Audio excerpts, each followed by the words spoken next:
shift the way you lead, the way you live.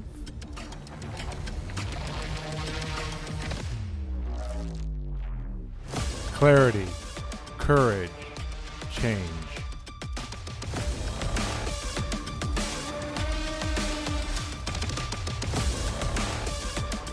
Because your next level won't wait. This is Monday Mindshift, the clarity you've been craving, the shift you didn't know you needed.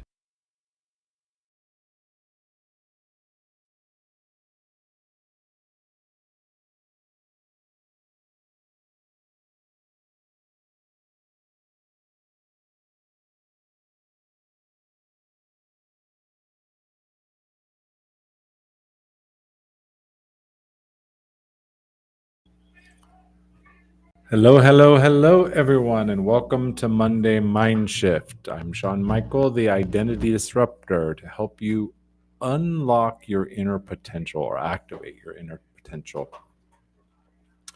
And I'm excited to be here today for our weekly topic, which today is false fire.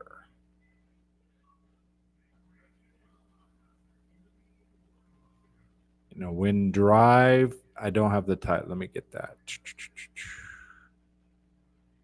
When drive is just disguised desperation. We're all accustomed with chasing after something with lots of ambition, lots of drive, right? The reality is hustle can feel holy. That drive can feel sacred. Ambition can seem like devotion. But what if the fire you're stoking isn't passion, but it's just panic with a mask? My promise to you today is that we will look at the difference between true fire and false fire. We'll uncover why hustle feels powerful, but can leave us feeling empty. And we'll look at ways to rebuild that drive from alignment instead of anxiety.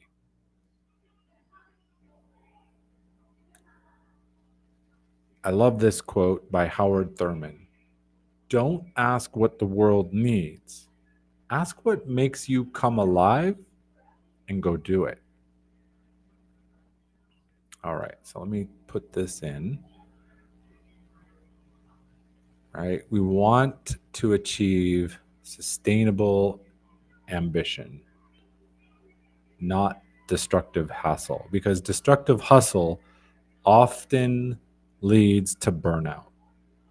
And I was just doing some research, or I read an article someone shared, and doing some research beyond that of a leadership problem, a management problem, that many people leave their jobs not because of the company or the job, but because of their manager.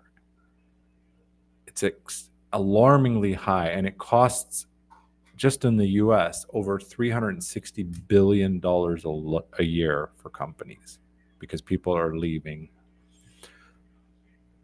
And the reality is that, I got to switch this. My notes aren't in the right spot. So 1 second.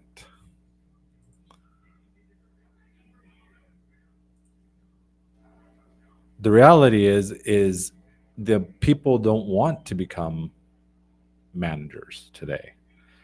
And I want to say hello to Sharon. Thank you for joining us from Phoenix with her Gita. Gratitude is the attitude, or gratitude is the answer.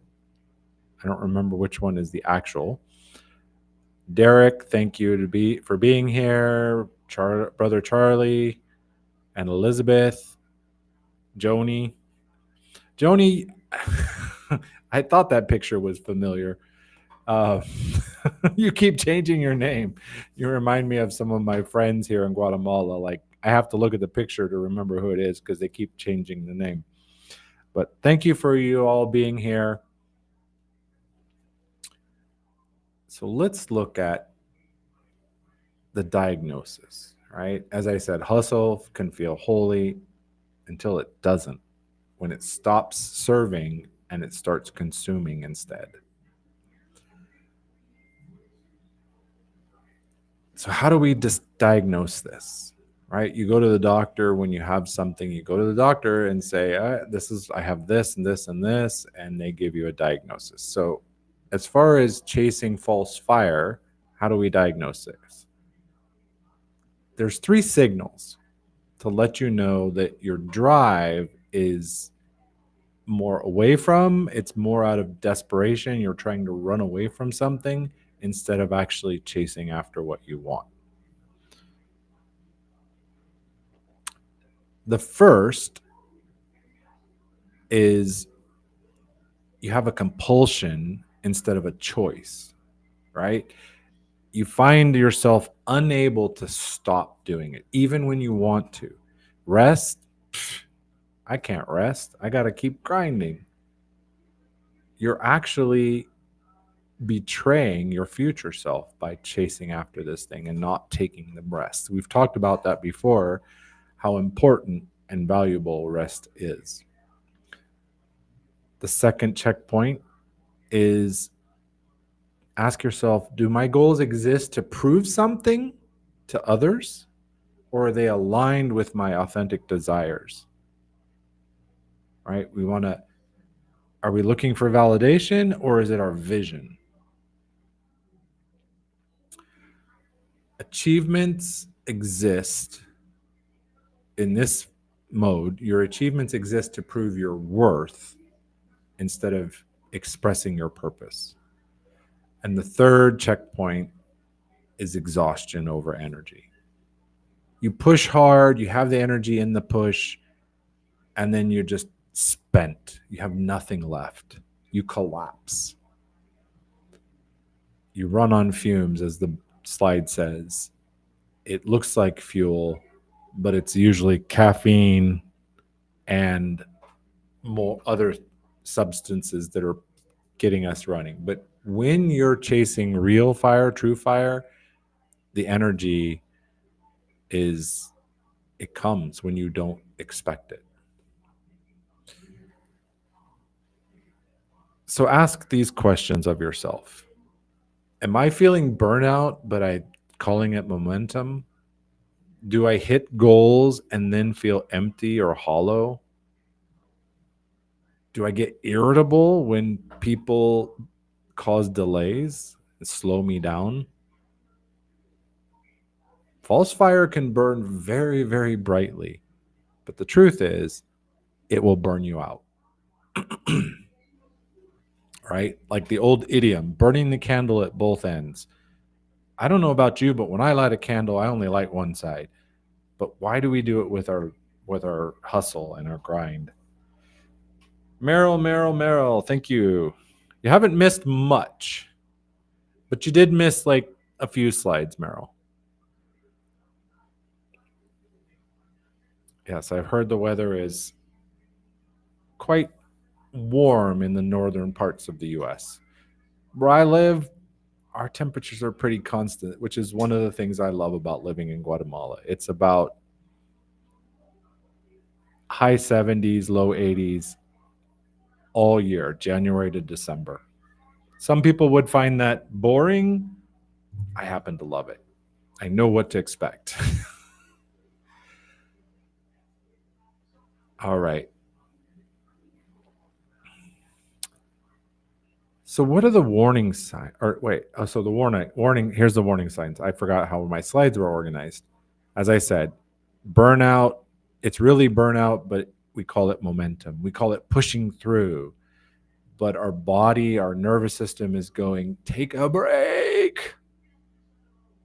Take some rest. Right? Put down the coffee, go take a nap.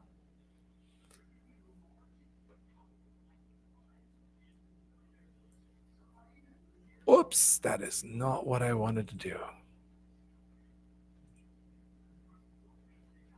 Whoops. Okay. Still figuring out this tech.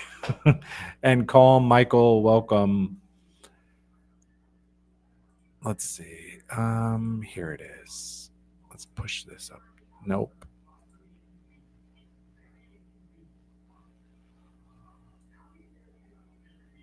Whoa, too big, too big.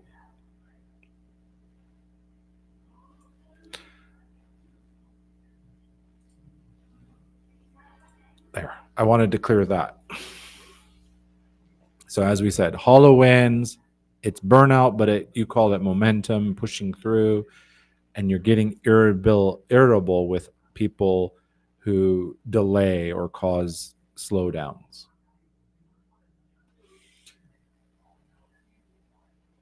So the origin story. Here's my question. When did hustle become your badge of honor? Somewhere in your life, along your way,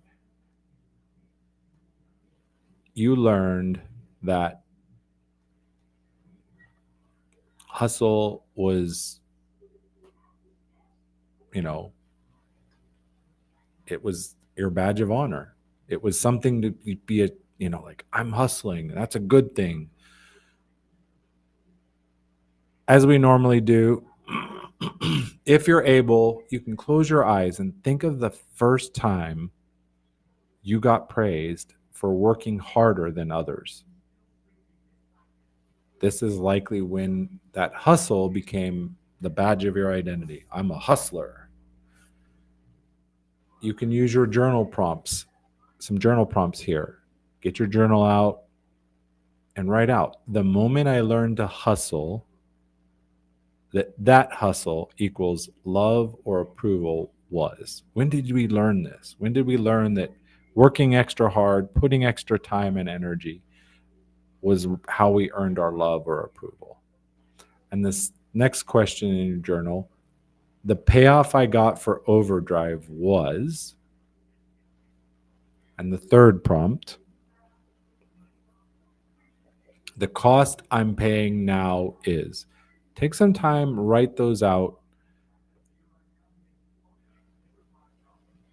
Because the truth is, hustle might have protected in the past, but it can easily become a prison.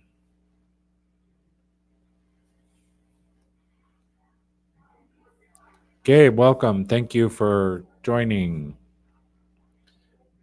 Got to keep up on these comments.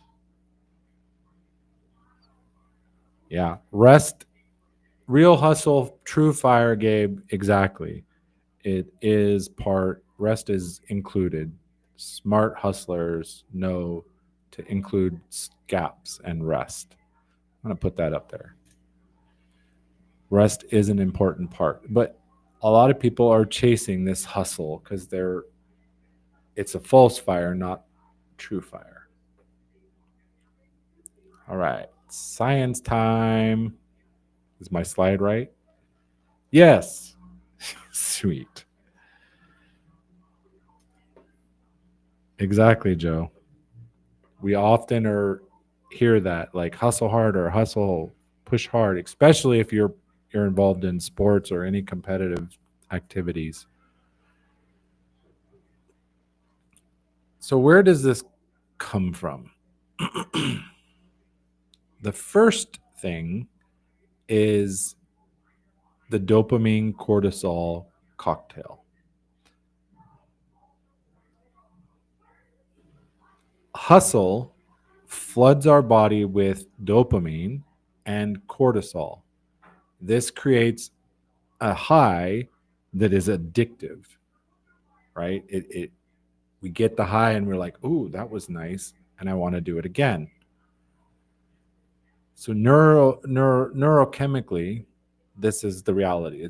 Our body releases the chemicals, those DOSE, right? Dopamine, oxytocin, serotonin, endorphins. Those are the good ones. But this one gives you cortisol, which cortisol actually triggers the endorphins as well. It's why eating, like, I eat Takis, Fuego, and my mouth is burning. I'm crying. It's so hot. But I want to eat more. Like I can't stop because the body responds to the pain, the stress with cortisol, and then it responds with endorphins to lower the pain, which becomes addictive. Often as well, it can be a trauma response, right? Constant motion because our nervous system wants to avoid those deep feelings or our fears. Leslie always talks about the fears. Fear of inadequacy. Am I enough? We're running away from fear of failure or fear of abandonment. It's like run away, get away. The hustle is like I can just go work hard. This is where workaholism comes in, right? I don't want to deal with the feelings. I don't want to deal with the situation. So I'll just work. Work, work, work, work, work. And finally, according to polyvagal theory, your nervous system actually confuses urgency with aliveness. Like your nervous system is trained that sitting still and resting is dangerous. I need to keep moving. I need to keep doing, right? And then I feel alive. I'm energized with this charge. The body doesn't know the difference between panic and passion until you teach it. Brene Brown, who's done a lot of research on burnout and vulnerability and others, says it this way: exhaustion has become a status symbol and productivity a sign of self-worth. So we even have like external markers like, oh, look, he works so hard. He always goes the extra mile. Inherently, there's nothing wrong with that. But the problem is if we're not dealing with the underlying stuff, we're just hustling for hustle's sake without checking with ourselves, it becomes a trap.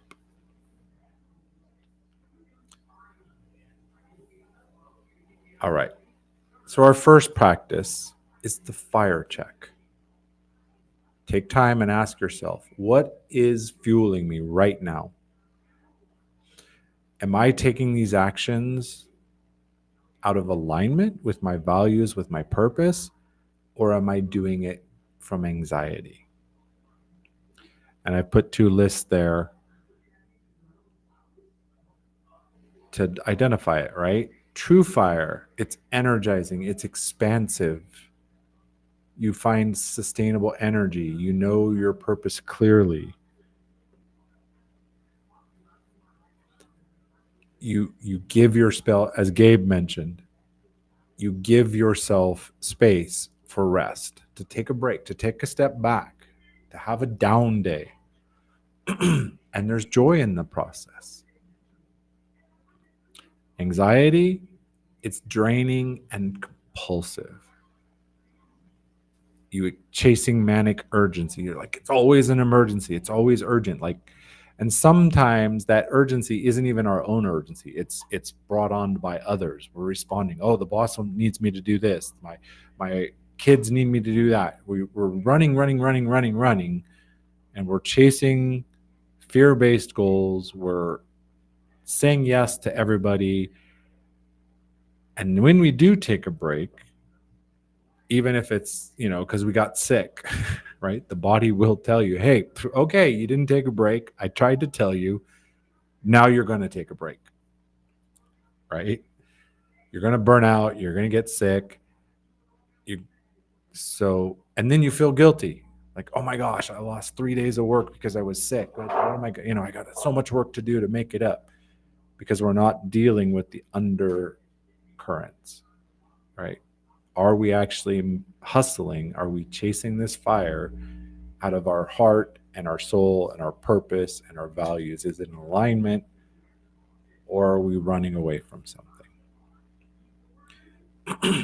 And anxiety, we get focused on outcomes. We actually get obsessed with outcomes. Here's what I want to tell you. If you know what's fueling you, you get to choose whether to keep burning or not. Okay, my next slide. Hopefully this goes. The cost. This has a real cost to you, to your employer, if you're working for someone, to your business, if you're a business owner, to your health, to your relationships. As you can see by the slide, 76% burnout rate. Chronic exhaustion. It seems like drive. They call it drive, but they're just burnt out. 3 times higher risk of anxiety, depression. These are from studies. 40% report conflicts with loved ones because the work-life boundaries. Let me just check out the comments. Gave false evidence. And Brother Charlie, it's not false. To us, I've learned, I used to know that false evidence appearing real. To the person who's experiencing it, it is real.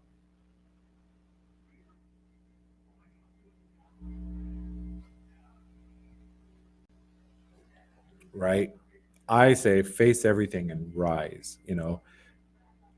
As Roosevelt said, courage is not the absence of fear, it's moving forward in spite of the fear.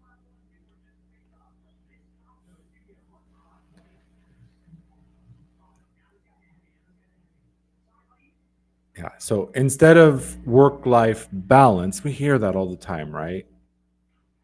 We want to look at work-life boundaries. Okay. Let me see if my slide. Oops, nope. Okay. So I'm going to stay there. I've got a little story. So think of a bonfire. If you've ever gone to a bonfire and on the beach, I used to love the beach bonfires when I was living in San Diego. Those were like, oh, look, there's a bonfire. Let's go crash it. There's something about it, right?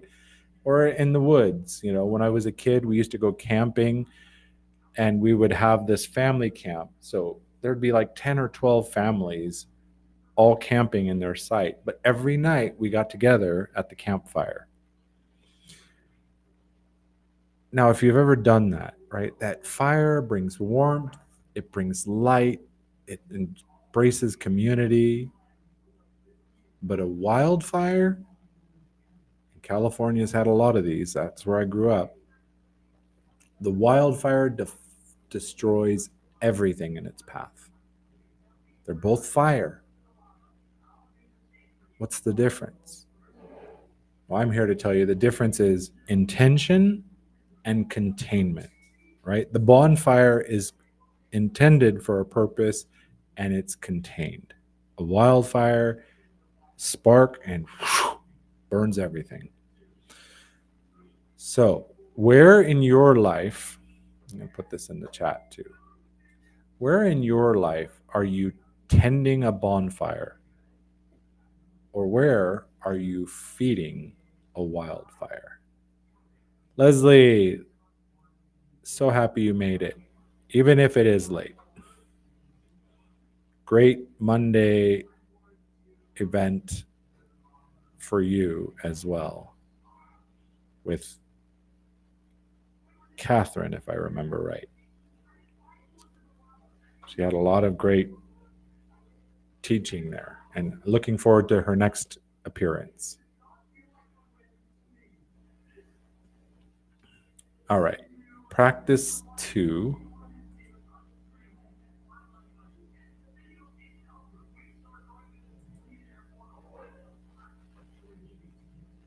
Oh, that didn't work the way I wanted it to.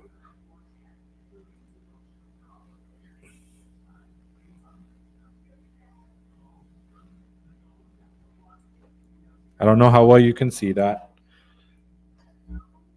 but hopefully you're seeing it okay. Jeremy, glad to have you. I always love having live engagement, live participants, but I love my team replay too. So, practice number 2, as we talked about before, true fire is fueled from meaning and purpose instead of fear. False fire is not, right? It's mostly from fear. False fire says, I hustle so I can matter. I'll hustle so people will praise me. I'll hustle for acceptance and adoration. True fire says, I'm moving from what really matters to me.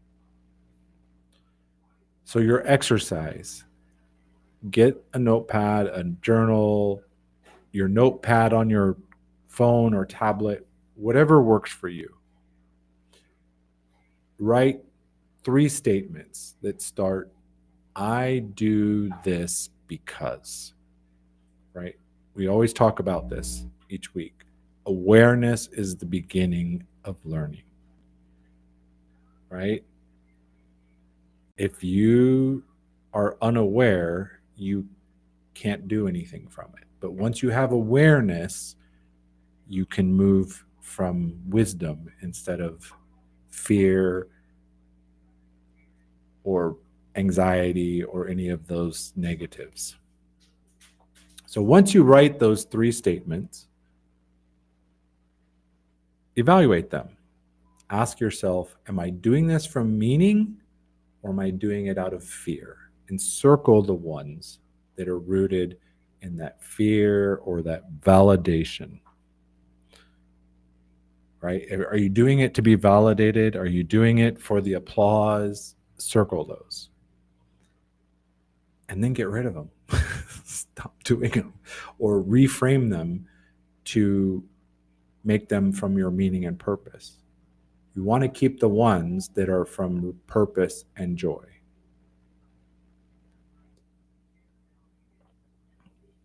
And Leslie, that's exactly right. It's from a fear of criticism.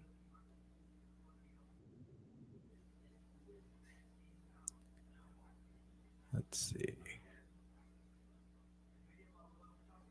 Right? Being afraid of what others will think, that they'll criticize me in what I'm doing. Awesome, Mary Kay. And thank you for joining. You're a new name on my screen. So thank you for joining. I was similar. I was hustling to prove that I deserve my space. I deserve, I value, I matter, right?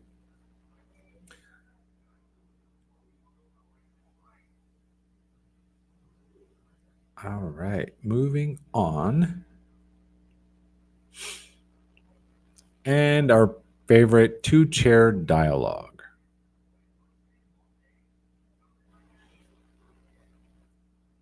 So, as normal, if you can do this with 2 physical chairs, it's more powerful, or it can be more powerful.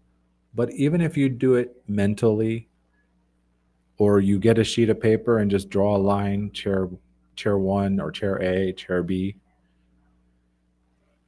Chair A says, if you stop, you're going to fall behind. People will forget you.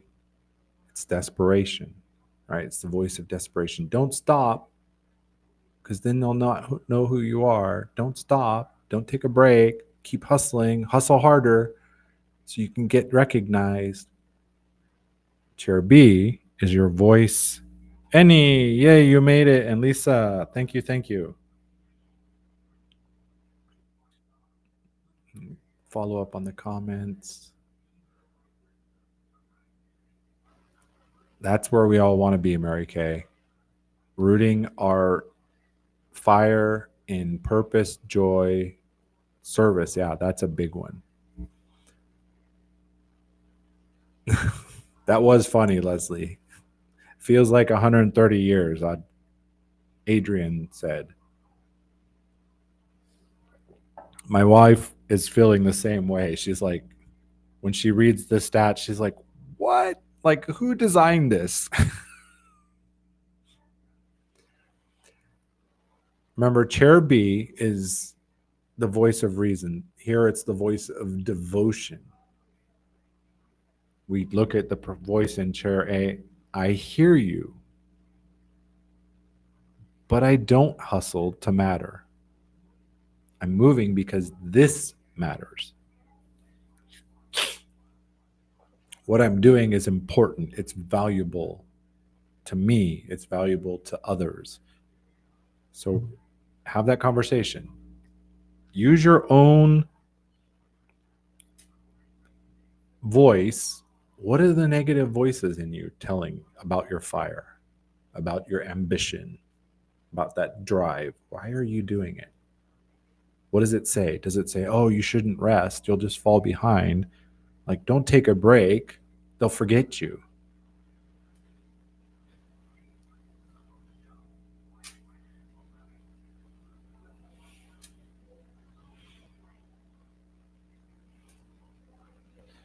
And Mike, welcome, welcome, welcome. Great, great, great comments. Thank you, everybody, for your comments. Remember, we're not discounting or looking to extinguish the voice. That's the voice of protection. But it's usually misguided. We're just redirecting it to the right voice. The voice of, here we're talking about from desperation to devotion.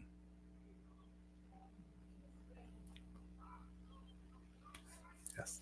Thank you, thank you, thank you, everybody, for your great comments and all the reactions.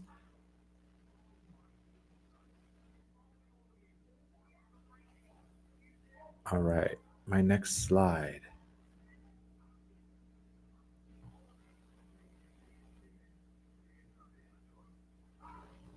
And I can't read this. So these are some ways to realign our fire, right? Take a pause, schedule non-negotiable rest periods, right? Take a break, take a nap. I love Latin America because siesta culture is amazing.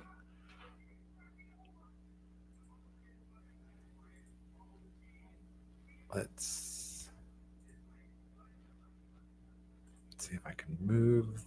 No, I've got the wrong one. Okay, here. Let's throw that over there.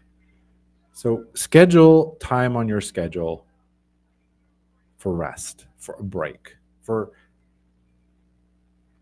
disconnection, right? No phone, something where you can just get away from it all and just be with the people you love, be with the person you should love the most. Look back, strip away the external expectations. If nobody was watching, if nobody would applaud or judge, what would you do? What could you do all day long without any encouragement? Right? And like champion athletes, Olympic athletes, it's okay to have a cycle of high effort and strong work, training hard, but they also schedule rest time afterwards, right? The old work hard, play hard.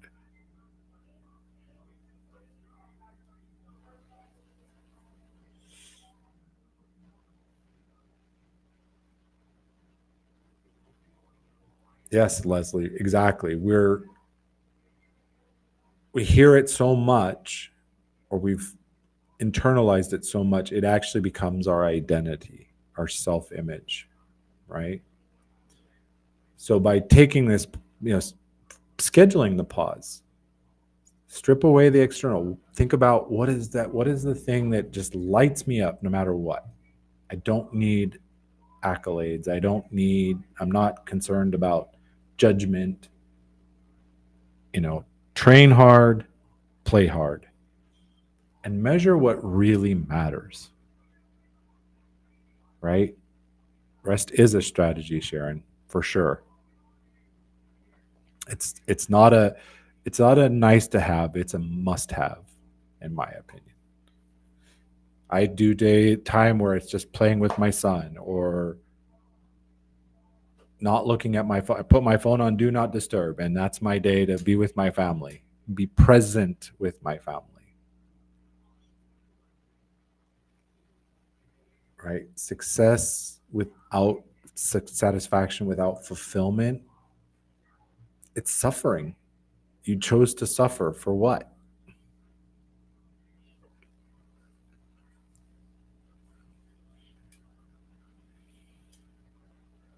Exactly. Yeah, you got to prioritize it. Your rest period. What does rest, whatever rest looks like? Maybe it's a siesta, a nap. Maybe it's just relaxing on the couch, reading a good book, or sitting at the park, listening to the birds. Whatever it looks like for you, put it on your schedule as it was shared. I love that, Mary Kay. Being able to say no as a complete sentence. I don't have any need to explain. No, I can't. I'm unable to. Bam, done.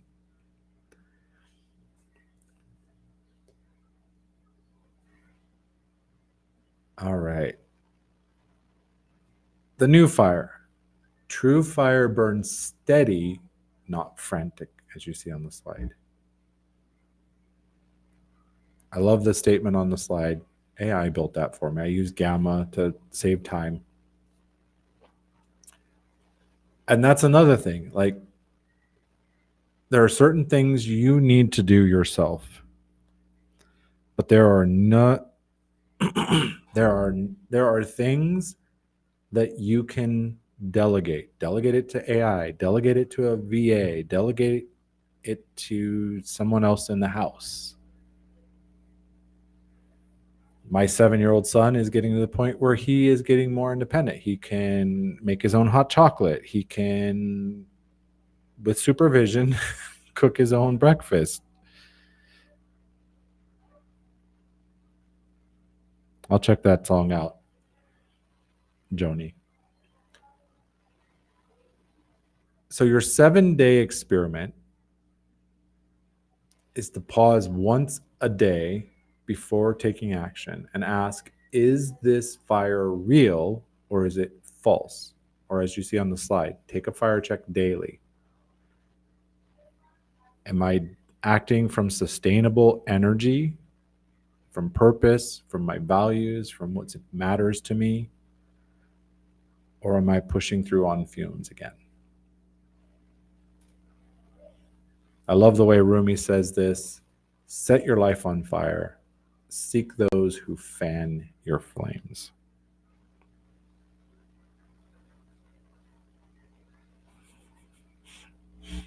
Yeah, it took me a second too, Leslie. Thankfully, I said, oh, look, Elizabeth. I'm like, but that looks like Joni. Yes, Mary Kay. I always say the 3 Ds, right? Look at your task list. What is it you can do?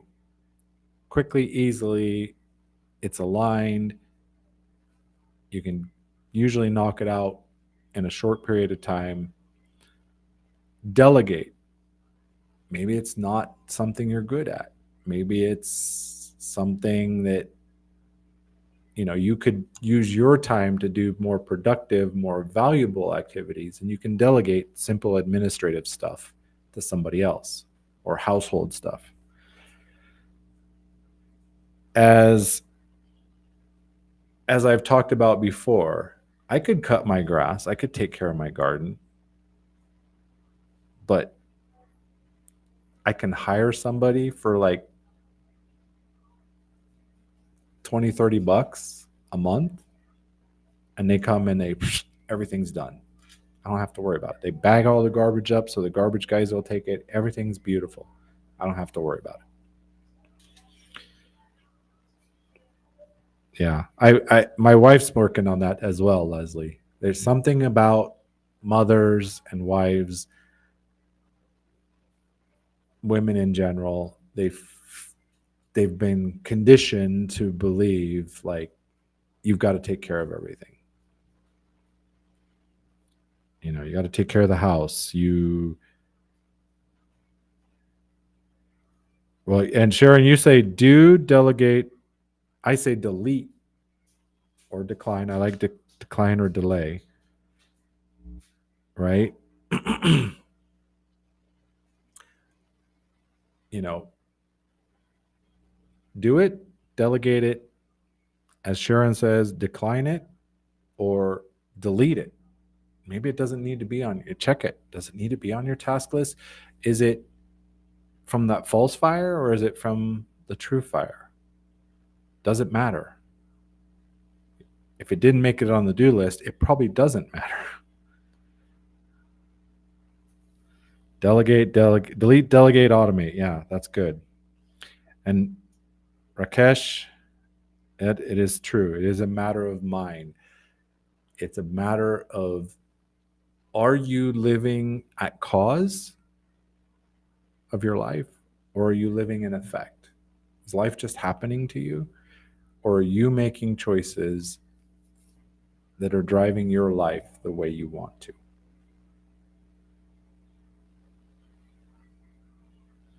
Okay. You like my slide of a polar bear in a snowstorm, Meryl? It's not supposed to be blank.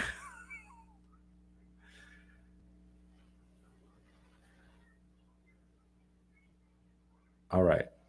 Final slide. Is it there? Yes, it is. Okay.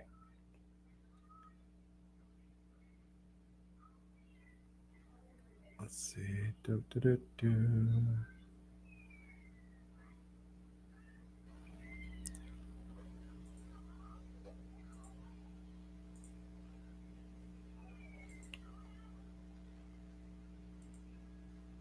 Okay, let's bump that over there. There's that Rumi quote. Tracy, glad to have you. Glad you made it. Yeah, exactly. That all that cultural expectations. And I've seen it even more in Latin America. Like it is in the US, in more industrialized nations, there's been some move about roles and gender roles and responsibilities and some depends on the family.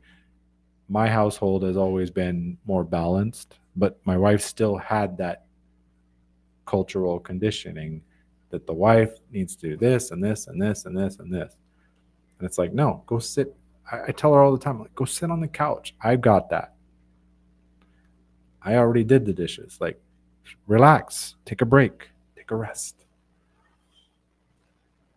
As we said at the beginning, hustle can often feel holy until it doesn't.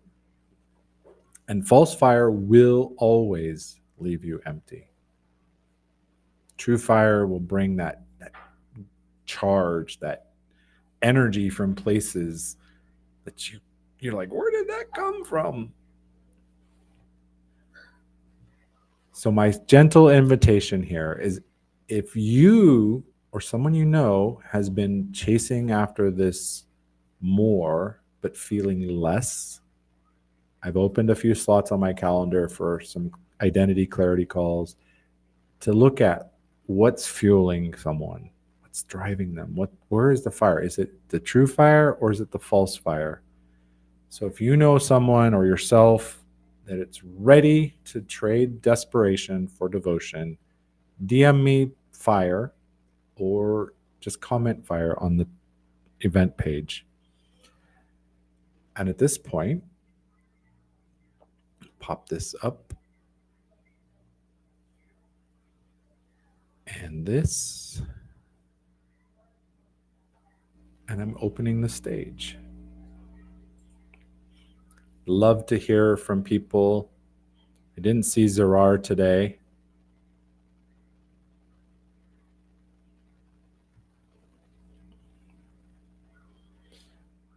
Thank you for your kind words, Mary Kay. But I'm here every week whether I have an audience or not.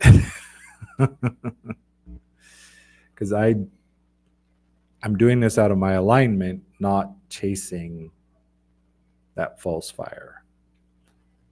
And I want to do this as well. Let me put it in the chat comments because that makes it a little easier to access.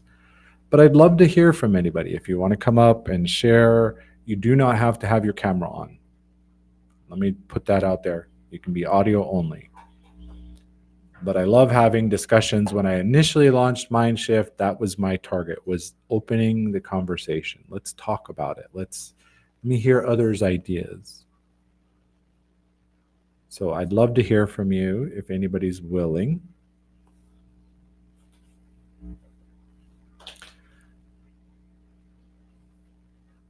Yeah, exactly, Sharon. Schedule it, honor it the same as anything else important, right? Work appointments, client calls, got to give it the same priority on our schedule. This time of disconnecting, relaxing, resting, recharging, step away before life or your body will. I love that, Leslie. Do it, delegate it, ditch it.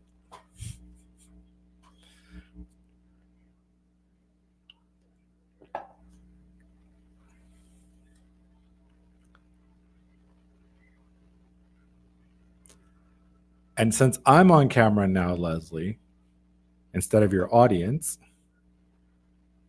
I want to say thank you so much for your kind words and your highlight on Mind Over Matter today. I remembered it. That was a nice little surprise that I actually got to be there, because sometimes I hear messages from Kenneth or others like, oh, you need to go watch the replay because somebody was talking about you. So I got to be there live. So I really appreciate it. And I appreciate everybody in the audience. Leanna, I see you're here now. Mike LeBlanc. Yep. No need to explain. Exactly, Sharon. I have a commitment. That commitment might be a commitment to myself. I don't have to tell them. Might be a siesta commitment.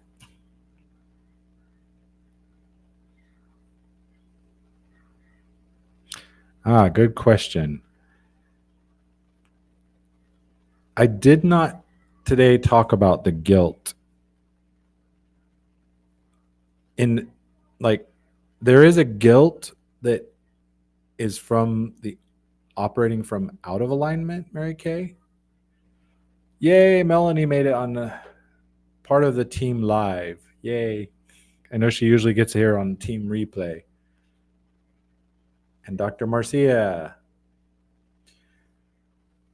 I'd love to hear from everybody. Is this time good for you? Would it be better later? I've always wondered that. So let me ask it.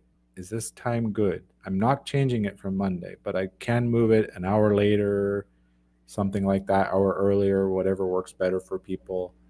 Or I can leave it here. But back to Mary Kay, the guilt, I believe, comes from that. It's still that desperation side of the chair, right? It's that guilt, it's that residual guilt because we haven't fully shifted into our new aligned identity.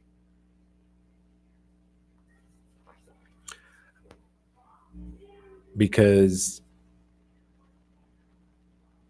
in alignment, when you're operating from alignment and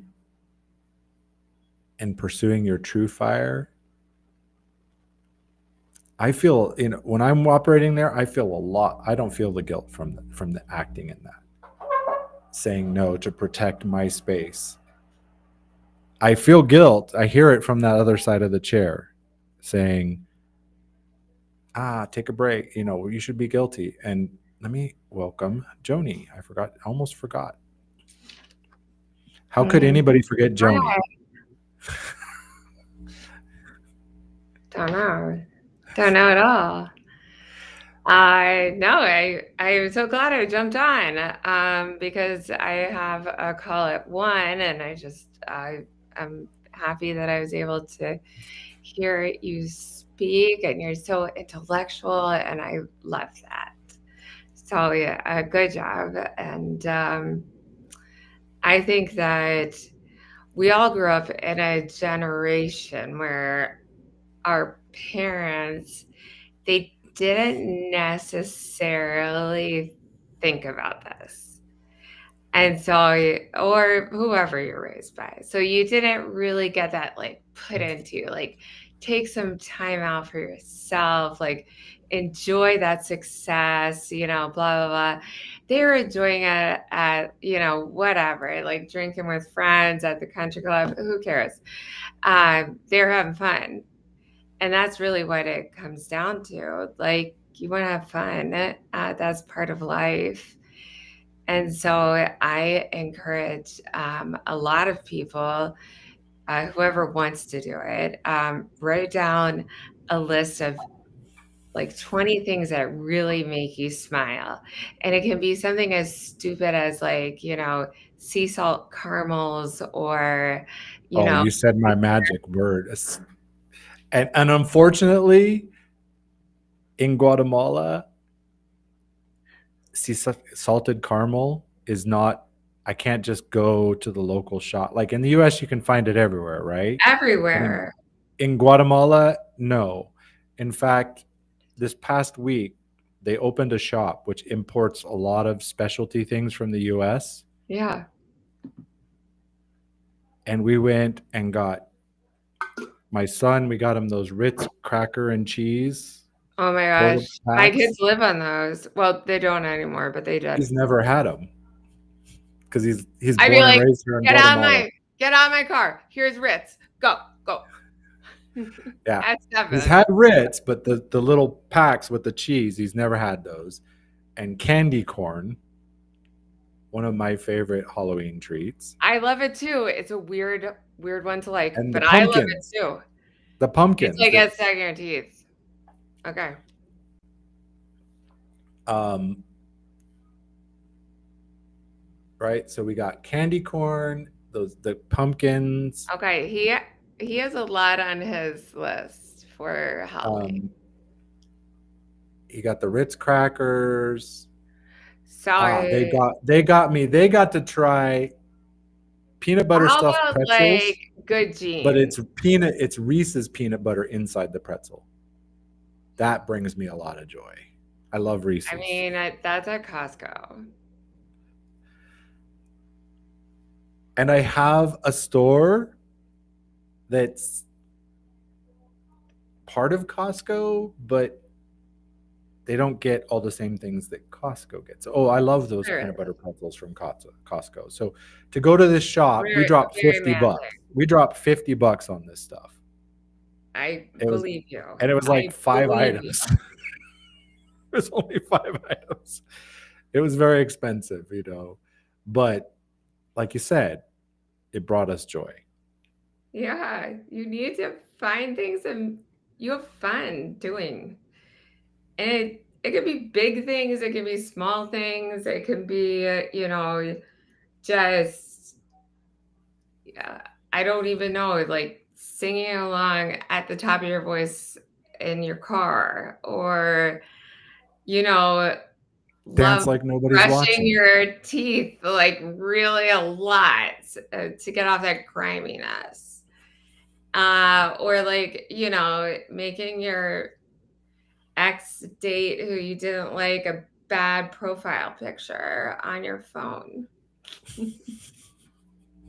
And that's Yeah. not I was necessarily thinking when fair. you started to say that, Joni, I like know. Marie Kondo got very famous for her decluttering method, right? She I said take like the she declutter. said take the item and ask yourself, does it bring you joy? If it does, keep it. If it doesn't, pass it It on. was Get rid of amazing. it. I have so many clothes in storage right now because I'm selling my house. And so like I have like maybe 4 pairs of shorts and like 3 pairs of jeans. And I'm not used to this. And I just like, I could live with this. Like, I don't care. I have 2 bikinis, like 2 hoodies, I have a bunch of shirts, Got and the I'm like, essentials. perfect. I love it. I love the non-materialism stuff, but the materialism within like nature and the world and like what you're, really trying to get out of life, like don't let that go. And it's okay to just make a big list of everything that you enjoy and keep adding to it because hell, I love golden retrievers. I really do. And now I've had 16. So, and so it can be that. I love tattoos. So I never thought I'd get more than one. I have 5 now. I And got so one and it hurt so bad. I'm like, no, I'm good. I don't need another one. That was my old military. depends where you got it. The back doesn't hurt at all. Well, If was mine yours was on the back, here. Mine was here. that doesn't really hurt. And this didn't hurt, but the tip of the, Well, once you because it's get a near the rib, dragon, I have ones on the ribs, and that hurts. that It's started to just not, hurt. well, then it's not your thing. It's fine. But I mean, it's a The little. wingspan. The wingspan was what was the most painful. Or the night after I got it, I was at my cousin's apartment and I brushed against a stucco pillar. Oh, you just gotta put some Aquaphor in that. I didn't even know about Aquaphor back then. Right now we have Aquaphor. My wife's like lives on that stuff. Or AD&D ointment. What that? My dad always had that in his drawer. Yeah, one of those magical AD, like I was like ointments. just a little too. But just don't be embarrassed of who you are. Don't be Yeah. embarrassed of because I was different when I was married and when I was in high school. I was like popular. I had a lot of friends. I planned like legit dinner parties and stuff. And now that stuff has faded from me. And I Yeah, you've got to reevaluate, Joni. You bring up a really good point. Like what brought you joy. I was at a candy shop in the US and they had those wax teeth, like vampire teeth, but they were wax and they turned to bubble gum, which I thought they were cool when I was a kid. And as an adult, I'm like, you're like, ow. Do I have a that's like, cavity right here? I think I have a cavity. no, it wasn't a cavity. It's like I felt like I was chewing candles. I'm like, why did we It's like? like candles. It is. I love the fake cigarettes. And they're not good. They're not. Oh, circus. Oh, Leslie. I knew there was a reason I resonated with Leslie. I love circus peanuts. I think it's somewhat hereditary because my father was a big circus peanut I guy. know. In fact, Someday I will share. we had a friend coming from the US to visit us when we were living in Belize, which is next to Guatemala. And she's like, "What would you like as a care package?" My wife says, "Hershey's bars, just regular Hershey's chocolate bars." And I said, "Circus peanuts." Because we hadn't had them in the whole time.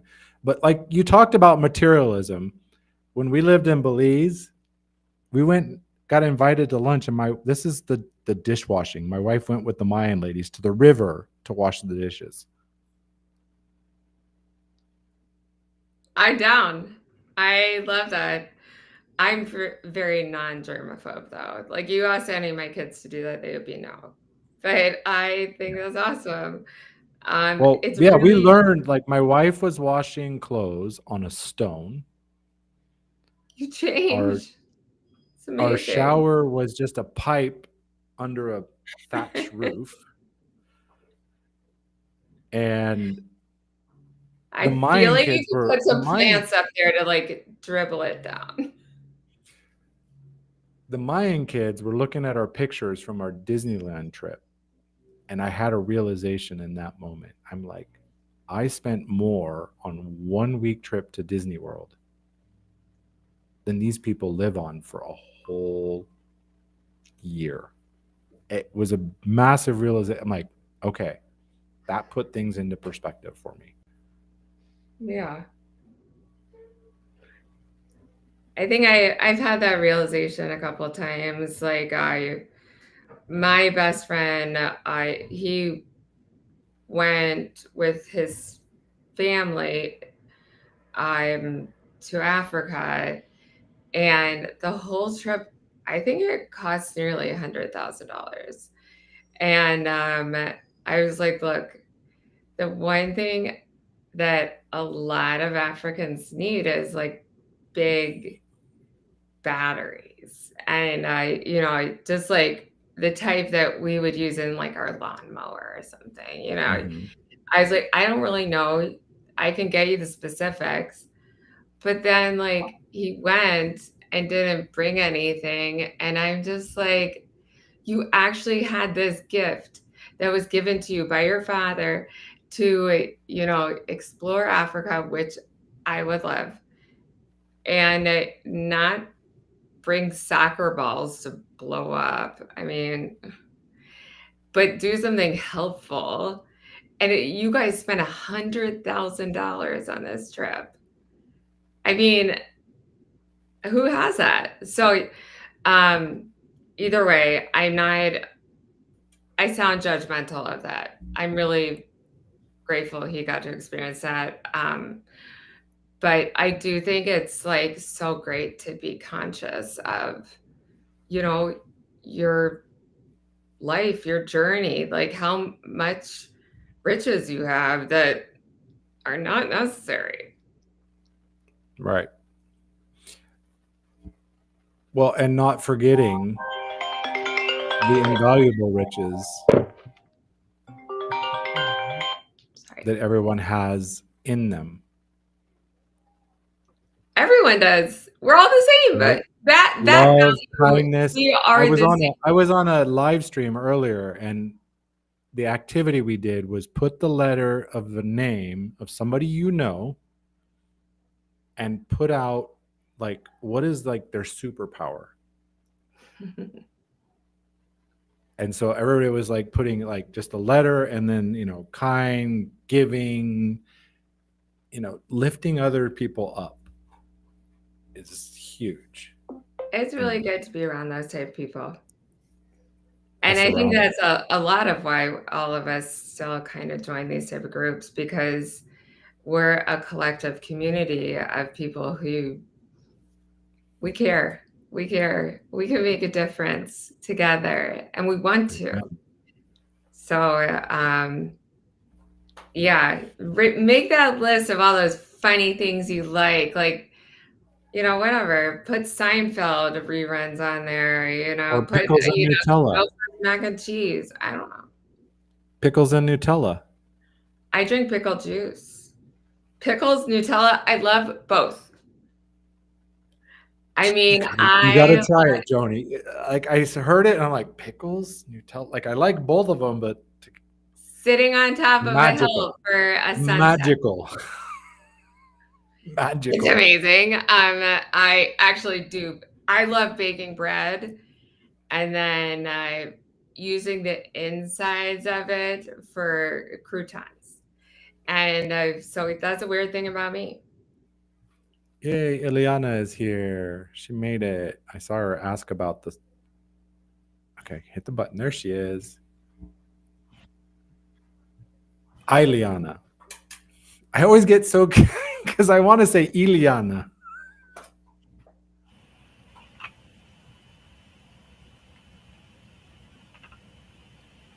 Are you there, Ileana? Oh, there she is. Yep, I'm here. I had to mute and figure out where the sound was coming from.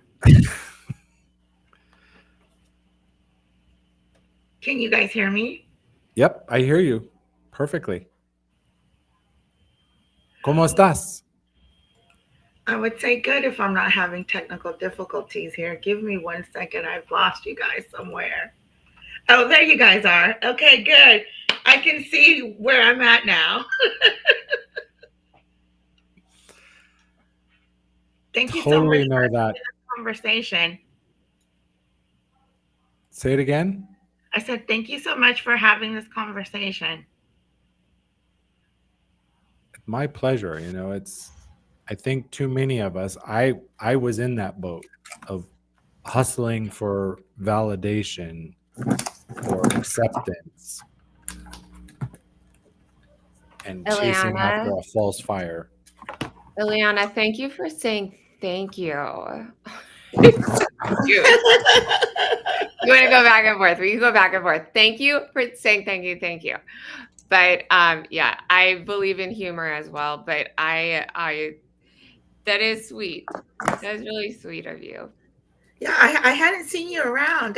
I guess, since the change of LinkedIn, it's just hard to keep up when all the good people come on and talk about powerful things that just help empower us, right? And keep us pushing. So when I get a chance and I can come on stage and just share, I definitely, that's sorry here. That's what I love to do. And as you can see, technical difficulties on a Monday.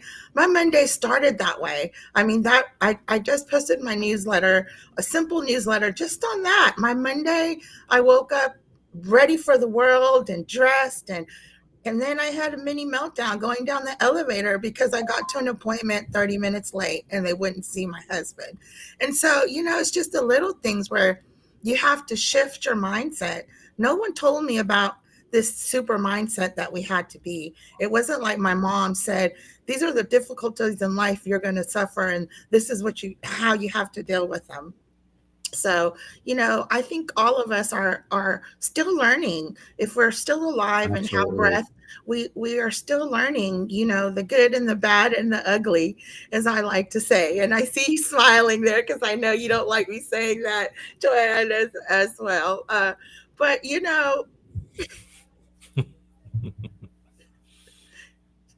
on mute. You're muted, Joni. I'm sorry. Okay. So my kids at dinner, after we say grace, we have to go around and say, what's the good, the bad, the ugly? And so ugly means something like silly, like, oh, I farted on the school bus or something. I got gum on the bottom of my shoe. But like, it gets everyone, they all are like, I don't like this, but fine. Yeah, I mean, But you it, have How but it, dare but people it's, like but me? it's powerful. Sarah Blakely attributes a lot of her success to the fact that her father, every night at dinner, asked her and her brother, "How did you fail today?" yeah, I mean, you have to talk about it, in our society. How Even, did you fail? even growing up, I don't remember my mom or someone saying, "Tell me about the worst part of your day." It was always oh, we have to come and share all the good things that are happened. And, and even now in society, you don't talk about your failures. You don't see companies, organizations, or people that are out here talking about the good, the bad, and the ugly. And we have to talk about it because how else are we going to grow? How else are we going to be able to talk about it? And maybe just that one person that needs to hear it on this crazy ass Monday, excuse my language that I've had all day. And I know people are having it worse than I am, but I hate to not be on a schedule. And it's a thing, that I can't beat myself up with. If I were to shift my camera, I literally came and took all of the dang appointments I have from day to day, being a caretaker, love my husband to death. But sometimes days like this where I'm thinking it's one time, I literally now have wrote all the appointments on my whiteboard. Why? Because I love my phone, but the texts are back to back. And today was proof that I needed to change how I was managing my own time. And sometimes you can't step back. Sometimes you keep pushing and not correct the things that that need to be correcting, and that leads to burnout. That leads to suicide when you can't change the way you think because you haven't shared it or it's too much. I mean, it's these are mental wellness, and mental health is something that we are just now talking about it more openly. Last year, during this year, even during COVID, we weren't really talking about mental health. We were talking about all the stuff that was happening around us. So, mental health and wellness is part of our everyday. Even if you're not a business leader, even if you're a home wife, or living your best life, being the home person that you've always wanted to be. So I appreciate Right. having platforms like this. I'm long-winded, as you can see. It's Monday, and so evidently I needed to be here, right? You needed to let the Glad air to out. be here. Your lipstick and eyeshadow on. You look I beautiful, girl. I And right. I and I totally understand it, Jealous. Ileana. My wife is very like schedule oriented. When it comes to bills, she's got a notebook with, this is going to get paid on this day and this gets paid on that day. And when things don't go according to plan, she gets very irritated. And we moved to a third world country, which you've been to El Salvador and you know exactly what I'm talking about, Ileana, Oh yeah. where you think, oh, we're going to go visit this place. Oh, they decided not to open today. That's what Or, got me. That's what got me swimming in the dirtiest river in El Salvador. That got me an ear infection 24 hours. And within 48 hours, my whole face was swollen, had sinus infection, 6 antibiotics, 2 shots later, coming back to the US, going back to the doctor, getting my ears washed. Yes, I get it. Yes, it's an adventure. It's definitely an adventure. yes. And That's horrible. I saw ramen. Margaret, welcome, welcome. And we had Roman. I can't remember exactly. I spoke to him directly. I was going to let him up, but he's gone. I don't know if he dropped or what. Oh, it's But Roman. yes, it's expectations. I heard it from Steve Chandler, the godfather of coaching. Expectations are premeditated resentments. And it's so true. But living in Latin America has really taught us to, like we were talking about before, Joni, bend a little. You don't have to break. You can be a Yeah. bit more flexible. You like Things don't Gumby. always work out. Let's get a Be like Gumby Gumby. doll and say, do you know who Gumby is? Of course. Okay, good. All right, good. Right age group. All right. Put that on your desk and be 1968, like, Joni. flex. I was born before we landed on the moon, okay? And you, a 7-year-old, you have a younger kid than me? Whoa, super sperm, all right? But yes, I Amazing. remember Well, I Gumby mean, and Pokey. if you have the opportunity to live overseas in a foreign country, you know, the vibe there is slow. I mean, I'm here in the That's one United thing I States, love the and vibe. our clock goes, I mean, just It's it goes, it's crazy. In the US, you crazy. use the And clock as a fan. you I want to do. move to Tuscany more than anything. And in where we are at in El Salvador, there's no sunlight savings, so it gets dark at 6:30. It lights out. If you don't have a light in front of your house, you're in the dark until the sun comes back up at 6 o'clock, 6:30 in the morning. So it's whole another a whole It's nother different. world. It's like most of the world, Yeah, right? yeah, you have to be humble. And I I love to go and throw myself in the busiest markets ever, because I have my aunt has that's her hustle every day. She goes and she has her spot. And so, that's what I do. I go and I throw myself where I shouldn't be, and try to be as adventurous. Of course, this last time going to El Salvador was because of my mom passing. And, that wasn't, the best thing. And then I ended up jumping in the most dirtiest river ever. But I, give that to my older sister, peer pressure, who's 10 years older. And I was peer pressured to get in this dirty water where I should have never been, as Well, well. And and part of that, Ileana, that Gross. I know from being here, like I don't drink the water from the Oh, tap. I I don't. know better. Yeah, I don't drink. We don't But drink the water. I don't even What if boil it you're and really drink it. thirsty? Yeah. No, my at our parents, Bottles or filters.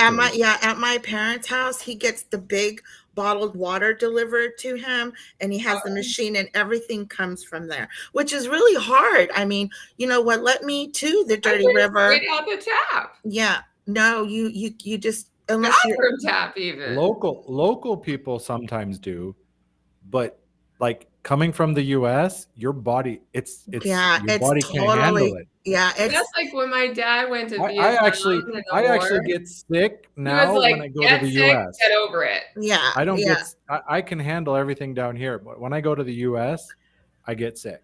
And I'm telling you, there's so much that you want Babies. to drink. Like there was a couple times where I ordered things that had water that I sipped and took a couple drinks, and then it came to my head like, oh, you can't drink this.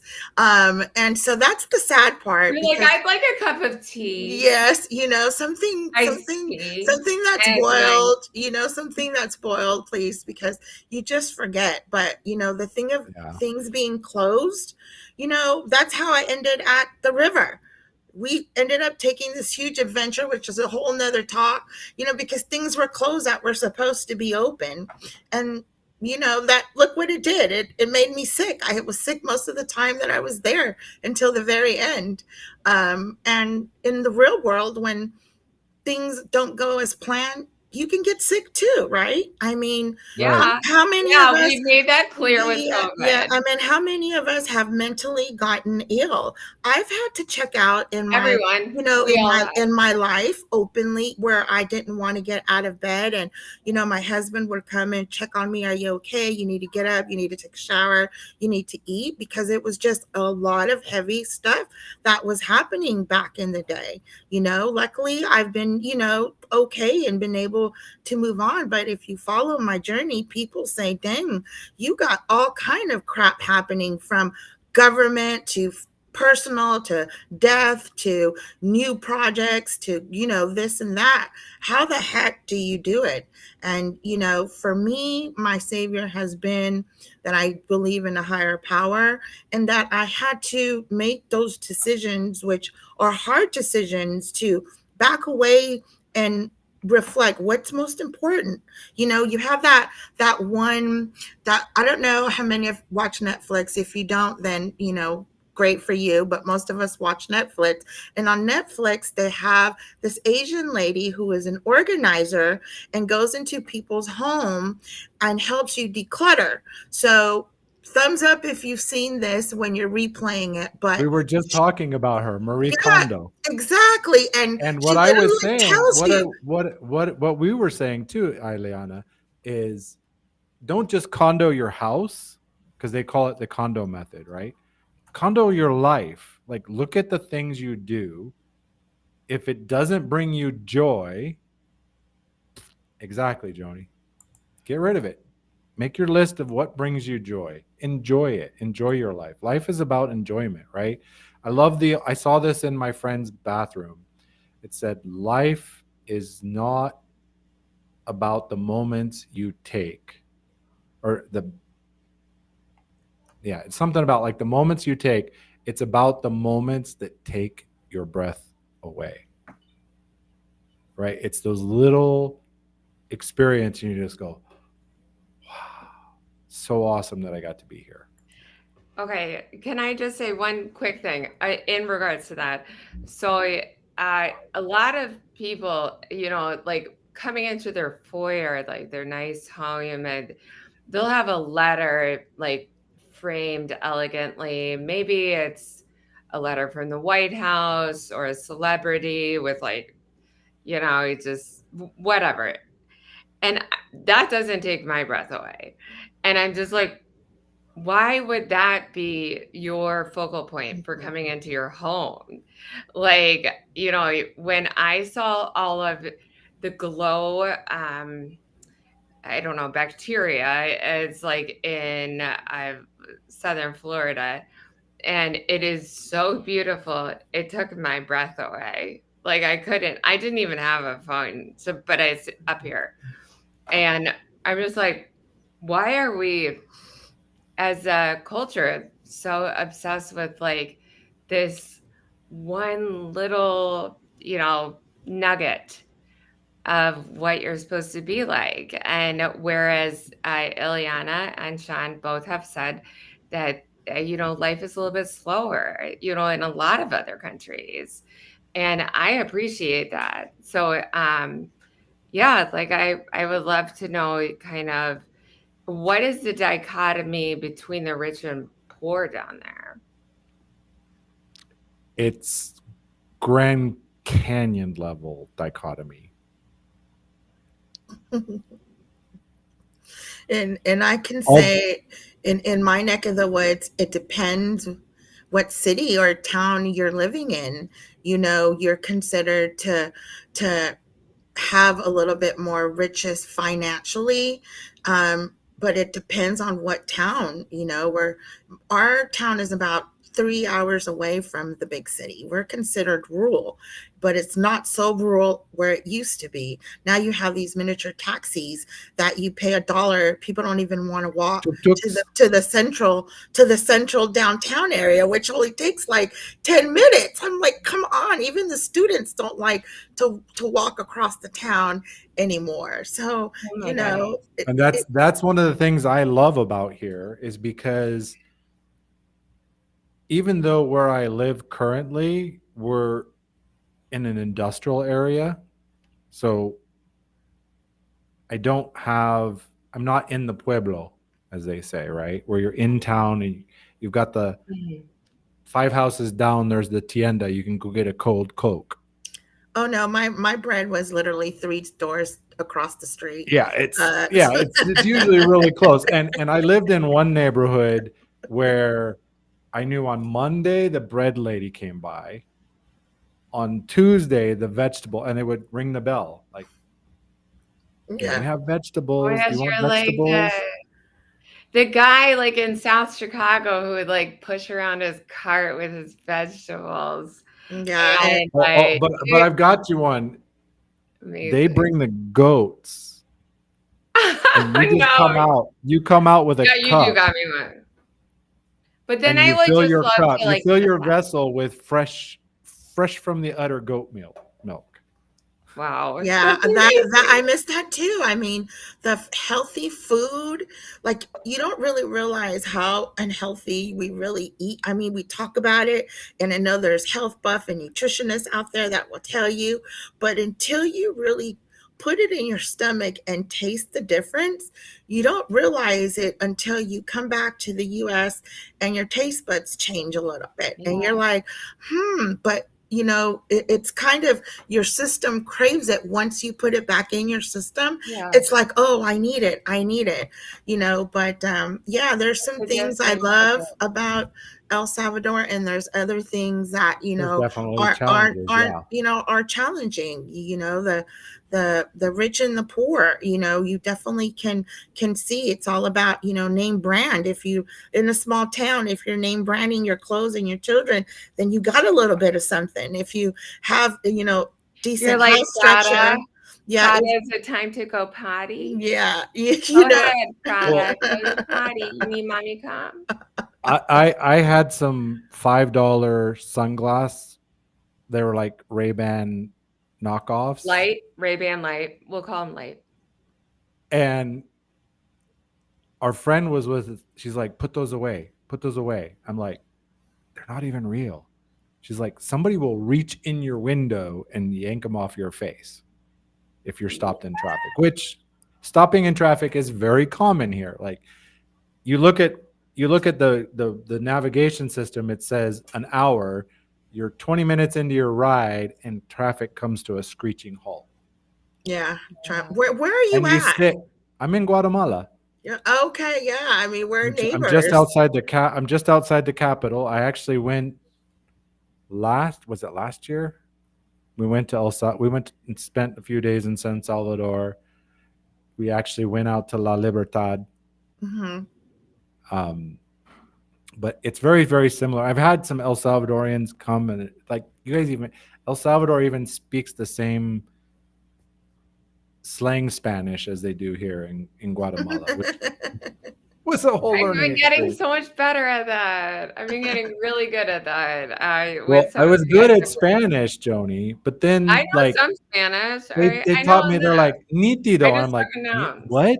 Nítido? What's that? And they're like, it's really good. Berto, casa, pintora. Okay, like it's just I just speak in nouns. And I'm like, I But want to learn better, but I'm not. I'm like, I was like, dinero, Yeah, and your cerveza. and your and your and your greeting isn't hello. It's not a regular hello when you see people and you're walking down the street No, as it's well. like, I sup, mean, yeah, bro. yeah. So I mean, I speak Spanglish anyway. So when I go there to El Salvador, I really stick out. My family just chuckles, and at least they understand what the heck I'm trying to say most of the I time. like that. I don't mind sticking out as long as I just like am trying to embrace the culture. And I think you are really onto something that so much of the world does about, food from the ground into the stomach and doesn't get processed. And okay, so you weren't here for this, but I've had 16 dogs. 3 of the puppies are fed full, like, turnips from the ground, pumpkin from the ground, steak from, like, the cows that or ground steak from the cows that they raise. So they're on farms. And these puppies' coats are like, damn, they look so good. And these dogs are all the other dogs, good dogs, because I make good dogs. But it's a difference. Their mind is so sharp. And I'm like, well, there might be something to be said about that. when I lived in Belize and we were living like literally the actual jungle was 50 feet out the back of the house. We lived in a Mayan village. Were And there like jaguars no, who but we came did up hear and wanted howler some monkeys. milk? They we heard howler monkeys and snakes. And one night I was walking out to the bathroom and there was a tarantula walking across the path. Oh I no. don't care about that. But Snakes the trickiest part, Joni, was my wife's in the bathroom and I just hear this blood curdling scream. And I go out there and right behind her head on the wall, there's a scorpion about this big. Oh. She's like, help. Or we'd pull that would something off not. the kitchen Did shelf. it attach But to her? Did sting her?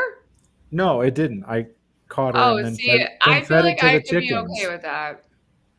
I could No, be okay. I could just we be like, never got oh, stung. We never got friend. bitten. We never got stung. We never got bitten.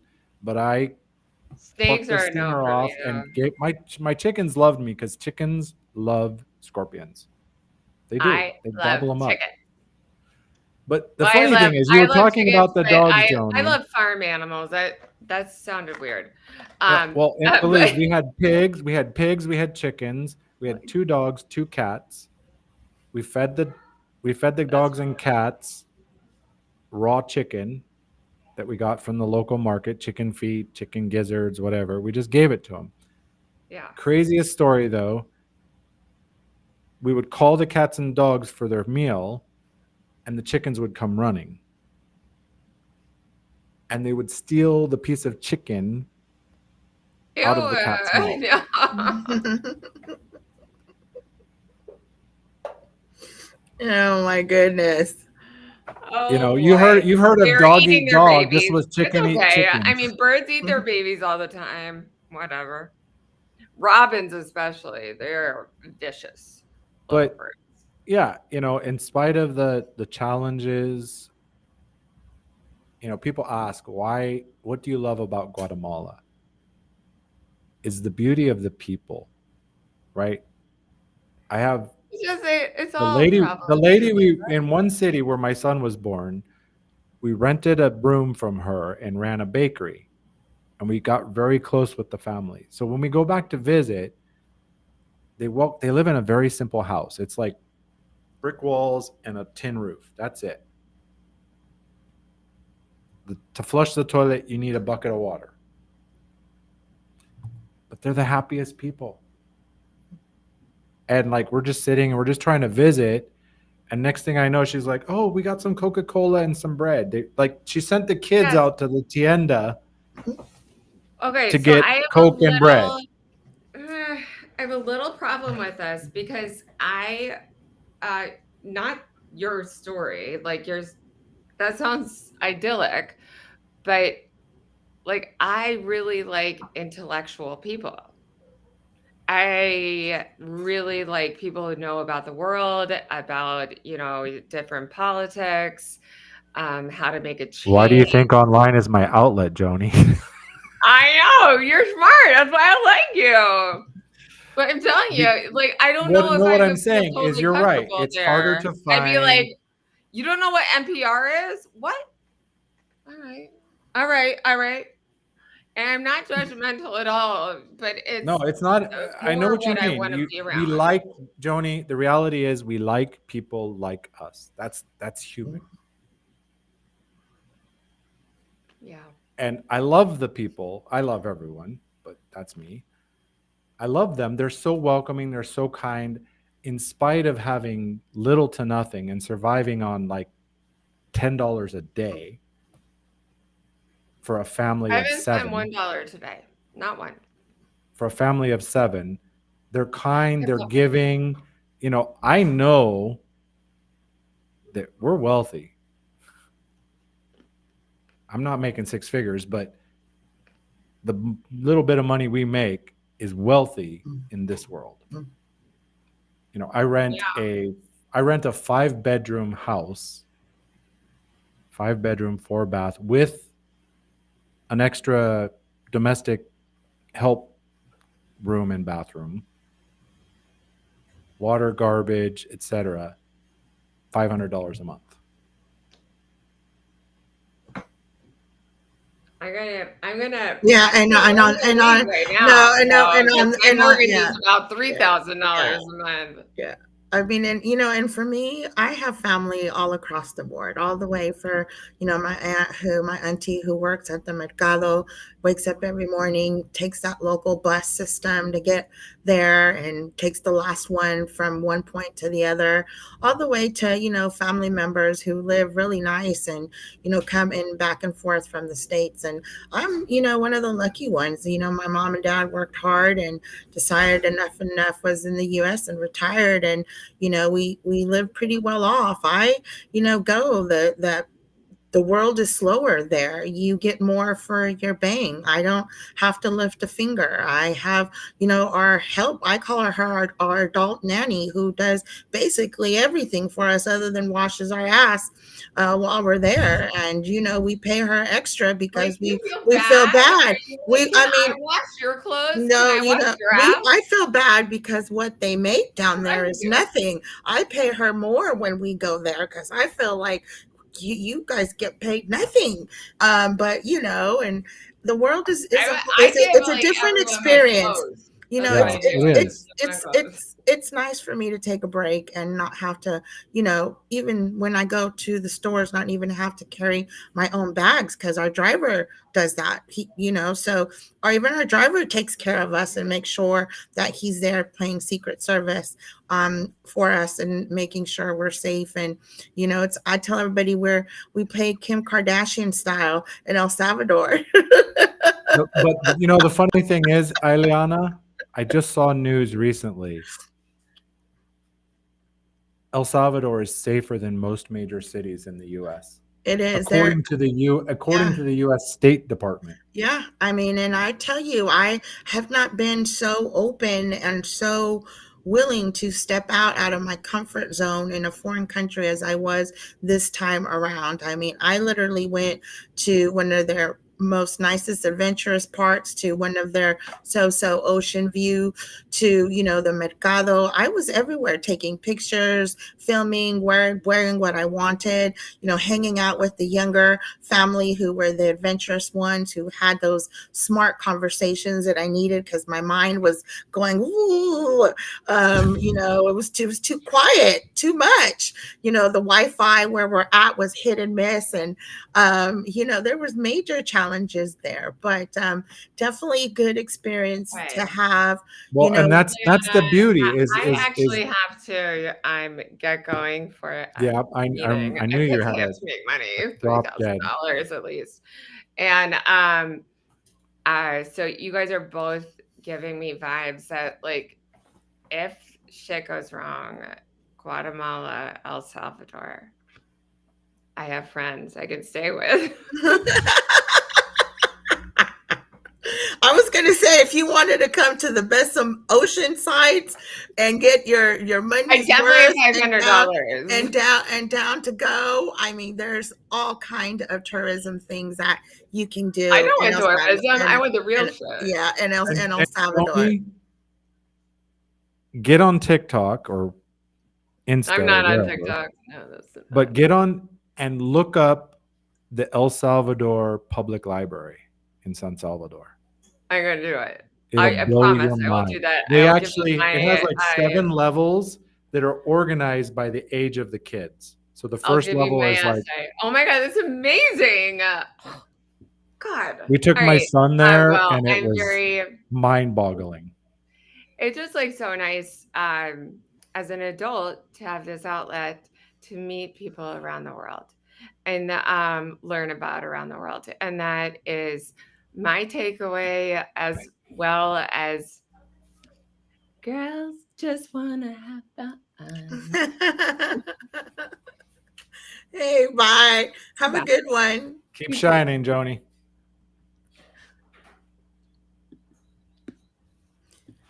So thank you so much. It's been great always to kind of connect with everyone and have conversations like this. Thank you for Nothing's never planned to kind of in my media life, and I felt like maybe someone can get a couple of laughs and, start over and know that you can always stop and start over. Tomorrow is another day. And I appreciate you right. coming on here. Yeah, Um, every day is a day to do better than we did the day before.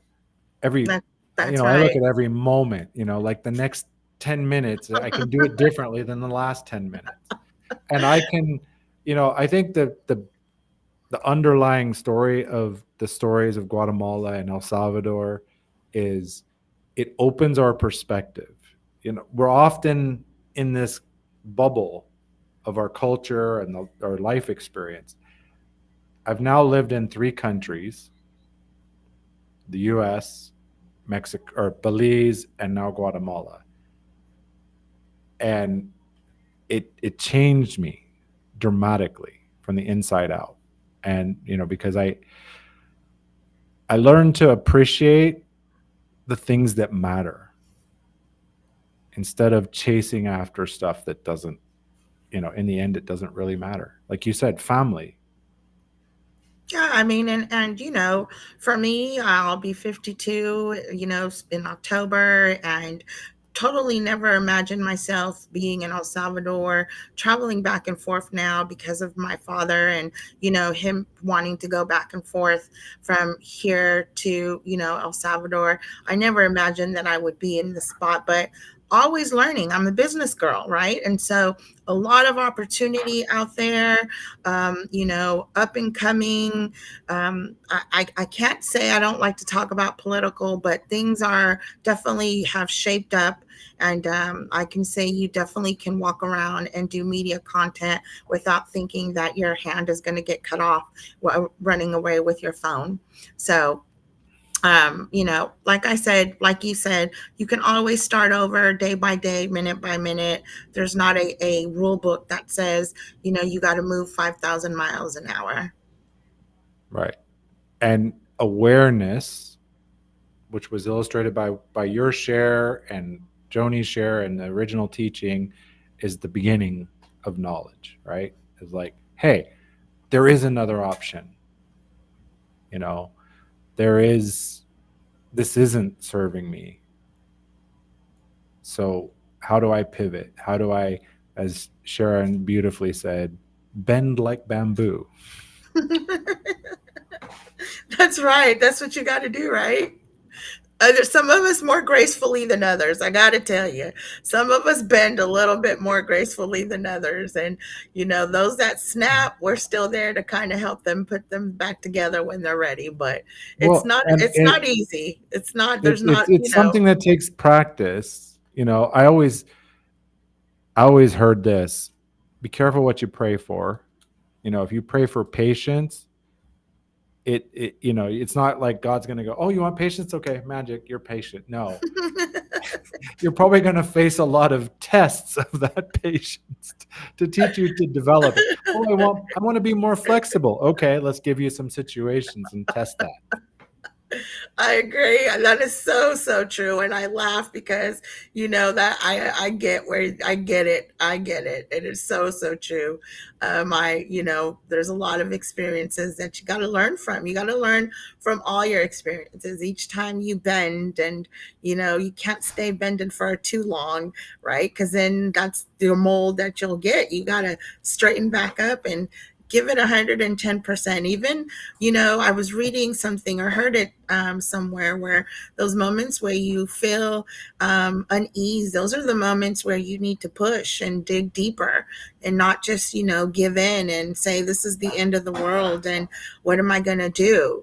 Think about what you're going to do, but think smart and redo it. There's, how many companies have renamed or rebrand themselves? I mean, Right. seriously. For I the good, mean, we could go back to the good, the bad, and the ugly on yeah, that. exactly. So if the bigger guys and, shifting to the business world out here, if the big guys are reinventing themselves, why the heck can't us small LLCs do the same thing? There's, Exactly. and Yeah. And, you know, a lot of what I'm about is, being in alignment. What is it you want for your business, for your life, your relationships? And, how do we remove or reduce the blocks, the things that are holding us back from living the life that we want to live? As we talked about, some of it's internal conditioning that we've adapted to, some of it's projected. We were talking about guilt earlier. Like, even after you've shifted to being able to put up those boundaries, say, no, I can't do that. I have a commitment. But we still feel that tickle of guilt sometimes because, I grew up, I used to say my mom was a travel agent for guilt trips. my mom just used to Funny be able now. my mom used to just be able to give me the look, and it was Oh the yeah, guilt trip. yeah, I yeah. mean, That that's was our all. that was our I preparation. yeah. Mom just. But your mom didn't have the chancla. Yeah, she and many other things. Which in, let's say, in US standards, it's called child abuse. Yes. But you know, the laughter is good because sometimes we just need to step back and not take life so damn seriously. Yeah, I mean, it's you have to laugh. You have to have humor. You have to be quirky. Sometimes you're the only one that laughs at your own jokes, and that's okay. But you're right.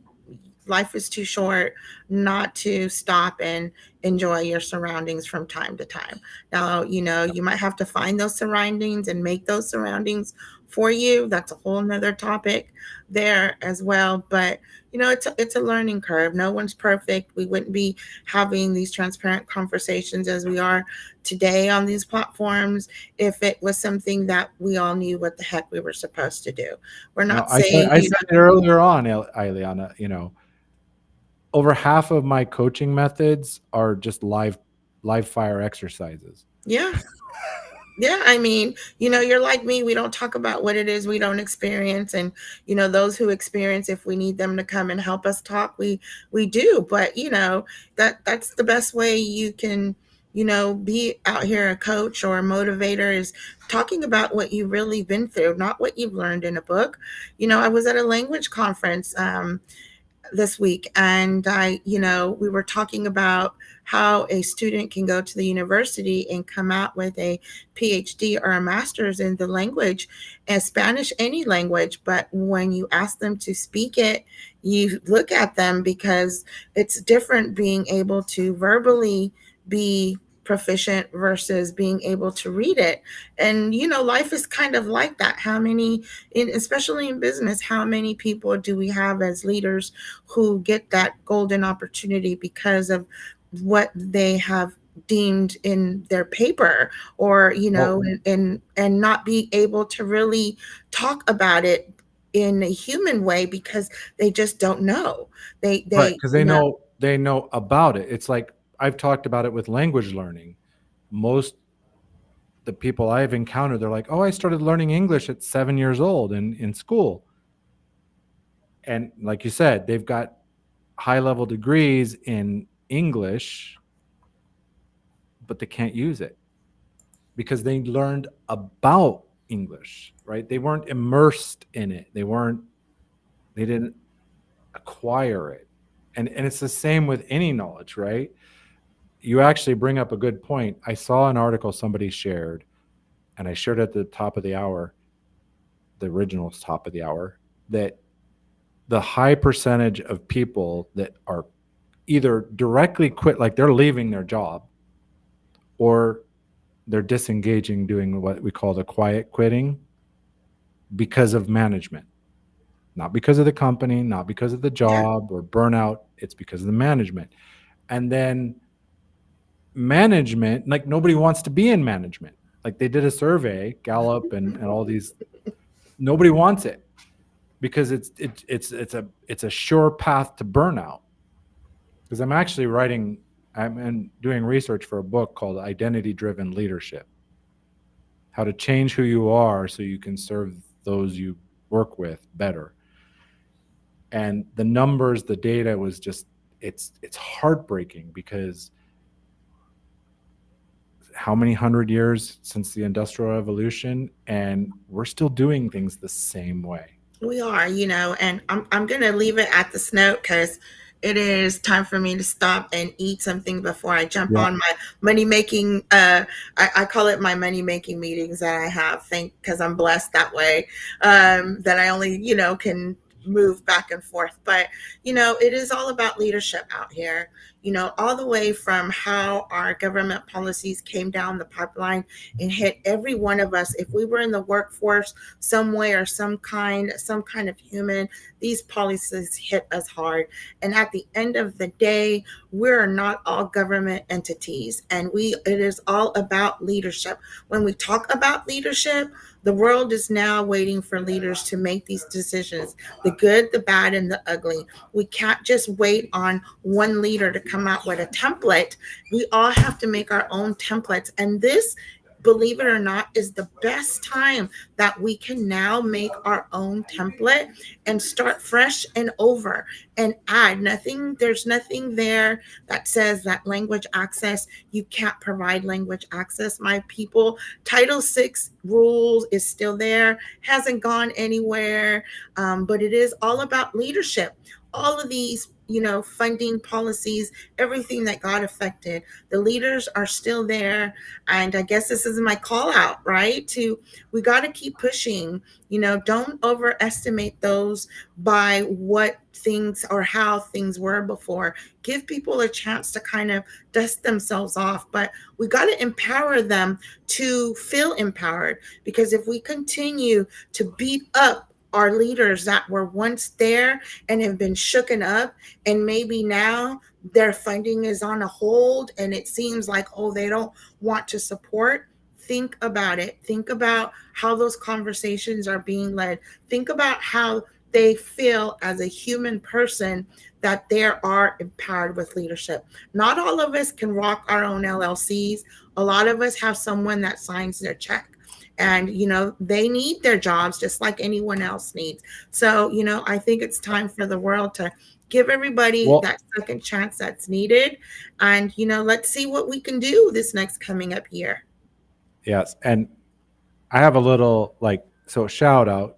You have your publication, your newsletter, CEO Mindset in real life. And we've been talking about organizational leaders, right?